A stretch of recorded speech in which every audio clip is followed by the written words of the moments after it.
Isang mapagpalang araw na naman sa inyong lahat. So, nandito na naman tayo para magbigay ng panibagong house tour dito sa isa sa ino-offer namin na house and lot for sale dito sa loob ng South Plains Executive Village, Dasmariñas, Cavite.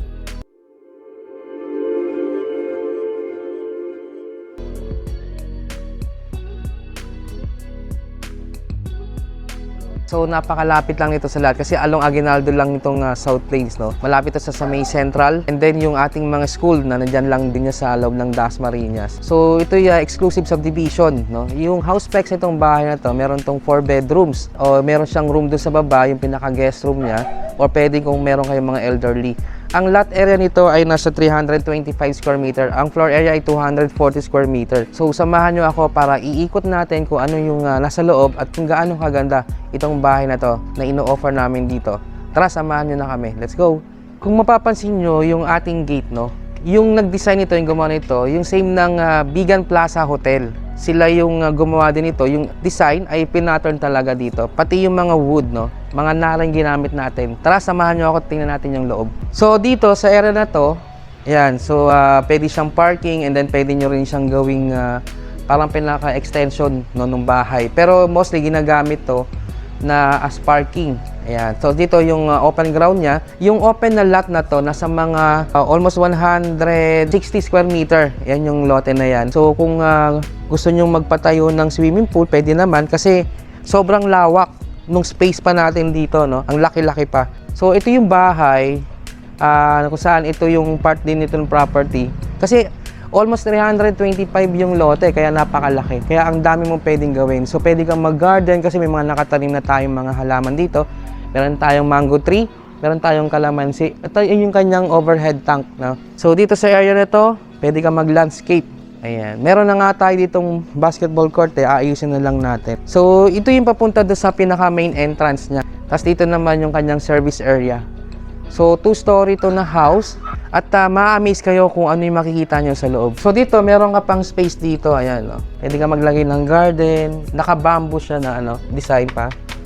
Mapapansin nyo yung mga, ito, steel to mga parang mga antiques na tong mga gamit natin dito. So yung bintana natin, ito yung mga, yung ganito yung papabukas niya, yung parang owning pa siya. Mga old style na Tapos meron tayo ditong mirror. Kasi yung may-ari, dito siya nag-gym dito sa harap. Pero meron pa siyang isang space to na ginagamit niyo yung room as gym tsaka library. Tara, samahan niyo ako sa loob. So mapapansin niyo, ito yung design din niya, yung kanyang grills, no, ang ganda. Tingnan niyo tong yung pinaka main door niya. Nara siya, Nara wood. No, galing pa to ng Bigan. Halos karamihan ng gamit na makikita niyo dito ay galing ng Bigan, puro Nara. And yung ating design, meron tayong ditong bricks. Yung bricks na yan ay galing din niya ng Bigan. So yung may-ari kasi nito, mahilig siyang mag-collect. Collector's item siya. And then karamihan ng mga nakuha niya mga collectors is from Bigan. So yan, tingnan natin yung loob. Ito yung pinaka living area niya, o kung saan yung parang dito kasi yung papuntang lanay. Pero meron pa tayong another living area doon. So parang ito yung pinaka porch area niya. Tingnan natin to. Ito, mapapansin niyo dito, ito. Mga Nara to from Bigan. And this side, ito yung bricks din na talagang kinuha pa nila sa Bigan at pinadeliver pa dito. So ito yung kanyang lanay area. So ito, Nara din po ito from Bigan. At ito yung kanyang lanay area na pwede ka maglagay ng garden o pwede ka maglagay ng fountain para sa mga halaman. So maluwag pa yung space natin dyan. Ito yung lanay area. Ayan, kung mapapansin nyo, yung house na to ay fully furnished na, kasama na yung mga gamit sa package price natin, no? Yung ibang detalye ilalagay na lang natin dyan sa baba, description. So kung ano yung makikita nyong gamit dito, kasama sa turnover. Katulad ditong base na to. Itong base na to ay import pa from China. Ito, no, yung sofa natin na to is Italian made to. Although dito siya binili, pero sa Italian store siya. Kita nyo naman na ang ganda pa, hindi siya nagagamit. Kasi sabi nung may-ari, hindi daw talaga nila pinapagamit o pinapapuan before. Kahit sa mga anak nila na dito na rin lumaki, dito sa bahay na to, never daw nila itong inupuan. Kasi gusto nila mag-preserve talaga itong sofa. So meron pa dito sa loob. So ito, may mapansin nyo, may TV. Pero ito, kasi mga old na TV na. Pero ito yung unang-unang flat screen na TV before. At ito yung mga bricks na to. Ito yung galing pa ng Bigan. So ito ulit, yung ating main door, no? Dito kasi meron tayo ditong, ito yung main door na Nara. And dito tayo sa loob ng living area. Tingnan natin. Ayan. So, makita nyo yung ating sa pinaka living area. So, ganun din yung kanyang sofa na Italian. And yung mga kita nyo yung mga cortina, halos lahat, karamihan dito ay from import. No? Ito kinuha ito sa mga India kasi mahilig mag-travel yung may-ari nito. So, bawat bansa na pinupuntahan nila, nagko-collect sila ng mga item. So, katulad nito, dito yung Chinese na cabinet o dresser kasi, ayan, may mga display siya, yung mga photos ng mga anak ng may-ari. So, imported to from China. And, yung ating flooring po, isang marble to, yung mga marble siya na 60 by 60. Yan, alam naman natin na napakamahal na magpa-install ng marble kahit itong araw pa. And ito kasama sa turnover natin tong Yamaha piano. Ayan, so set. Ayan, may mga kasama pang magamit. Ito, ang ganda. Hindi pa ito nagagamit daw kasi parang display lang nila. Pero mapapansin nyo talaga, napakaganda pa Yamaha yung brand. So, yung ating ito, yung pinaka-pose natin, nilagyan din siya ng bricks, no, na galing din ng vegan yung materials na ginamit natin dito. So, meron din tayo ditong base, no? Actually, meron din tayo dito pa isang base dito sa may living area niya. Ito ay galing to ng China. Tsaka yung mga curtain na yan, mga imported yan. Ito galing China. So, dito sa ground floor na, meron siyang isang toilet and bath dito. Ayan. So, dito natin buksan. Ito yung pinaka-toilet and bath dito sa kanyang living area. So, dito naman tayo sa kanyang dining area. So, again, dito sa kanyang dining area, meron pang space dito. At ito, no, itong cabinet na to, ay galing din siya ng China. Alam niyo ba, yung mga items na nasa loob na yan ay galing din ng mga iba-ibang bansa. Merong India, Italy, Germany, China, Hong Kong. So, kasi mahilig mag-travel po yung may-ari nitong bahay na to. So, nagko-collect talaga sila ng mga collection item. Ito galing pa to ng Europe daw So, mapapansin nyo, ito yung ganyang papuntang lanay. Yung sliding na door niya is Nara din. No? Ito yung kanyang design sa taas. Nara yan. Pati yung kanyang ceiling, pati yung chandelier natin, no? Imported po yan. So, tingnan natin, ito yung papuntang lanay area. Although nakikutan natin itong lanay area, so ito yung kanyang dining area.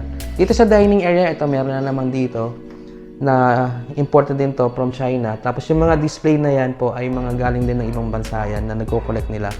So, solid naman yung ating dining table, pati yung mga chairs natin is puro mga wood na talagang tatagal, no?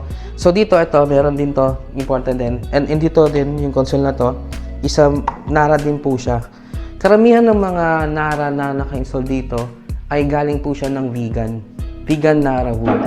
Ayan. Yung ating kitchen, so ayan, may mga cabinet na tayo. Puro mga wood din. Ito po ay granite, no? So, ang ganda, no? Ganda. Solid. Tapos may mga wood din yung ating cabinet sa baba. Meron ditong isang room sa ground floor. Kung kayo ay pwede nyo gamitin guest room, kung kayo merong elderly room, pwede rin po siya. So, malawag po yan, no? Ayan. Dito lang natin kasi nilagay yung mga ibang gamit. And itong area naman na to, ito yung papunta doon sa may service area. Papapansin nyo yung door na ginamit. Solid talaga na Nara yan. And lahat ito, mga collection to, doon sa vegan. Mga collection nila yan. Mga antiques. Nakuha yata nila to sa mga antique shop sa vegan. Mapapansin nyo din yung kanyang lock to. Yung lock set niya. Talagang mga ganda, no? Ito yung kanyang papuntang service area. So, dito sa aking kaliwa, yung dirty kitchen. No, ayan yung dirty kitchen niya. And dito sa aking kanan naman, ayan, dito sa aking kanan, ito yung kanyang pinaka study room o library room. Dito na rin niya nilagay yung kanyang yung mga gamit sa fitness, no? Yung mga pang-fitness gym niya. And meron na rin tayo naka-install na aircon dyan. At ito, meron na to. Kasama na. Ayan, may mga gamit pa din dito. So, may mga books. Library room. So, pwede mo rin siyang gawing guest room kung sakali. Kasi meron naman tayong space dun sa labas Ayan. Tara, samahan nyo ako at tingnan natin yung itaas. Tingnan natin ngayon yung kanyang second floor. Mapapansin nyo, no, napaka-lawak din ng kanyang stairs. And alam nyo ba na yung ginamit dito is Nara wood talaga. Ayan, pati dito sa kanyang handrail, pati yung kanyang Ito yung ginamit dito, puro mga Nara wood po yan. Solid talaga na Nara wood. Ito yung galing pa talaga ng vegan. Kasi yung may-ari talaga nito, mahilig siyang mag-travel, mahilig siya sa mga antique. So yan, ang ganda. Pansin nyo, Nara na talagang tatagal ng ilang dekada yan. So, ito natin yung papuntang second floor. Hanggang dito talaga puro Nara. Grabe, ganda. Ito, Nara din siya. Yung flooring natin dito sa second floor, yung buong second floor, isa solid Nara din. Talaga na-maintain nila, no? Ang ganda, no? So, ito yung kanyang second floor. So, mapapansin nyo, meron din siyang chandelier dyan na imported din yan. So, makita nyo, ang ganda, no? Pati ito talaga solid na Nara. Dito muna tayo ngayon sa kanyang first room. Ito ang ginamit natin dito, mga ordinary na wood na lang. Ito. So, dito meron tayong bed dito. Yung bed frame niya is Nara din. Ayan, no? Galing talaga siya ng vegan. Tapos ito meron siyang kasamang mirror. Meron tayong bintana dito o window na naka-screen na rin siya. Ayan. Yung window niya is pag ano yung palabas niya. Ito yung mga sinuuna na window design eh. So dito another window din tayo dito. Ayan. Ganda. Kasi ito may kasama na siyang table dito. Eh meron na rin siyang cabinet na dito sa yan, closet. Ito yung first room. So, dito sa aking kanan, pag akit mo kasi ng hagdan, ito yung first room. Second room dito naman. Yung door natin is yung mga typical na wood na ginagamit talaga. And ito meron na siyang kasamang cabinet na wooded. Ito, another bed frame na Nara din po, no? Na in-import nila ng vegan din. So, dito meron tayo ditong window. And mapapansin nyo ang taas ng kanyang ceiling. So, meron na rin siyang table dito. Okay. So, tingnan naman natin yung master bedroom. So, ito yung pinaka master bedroom and another main door na made in Nara din. Ayan. Tara, tingnan natin yung loob. Kasi dito, itong cabinet na to, ito, syempre, ito yung mga ordinary na wood na, yung mga ginagamit natin mga cabinet.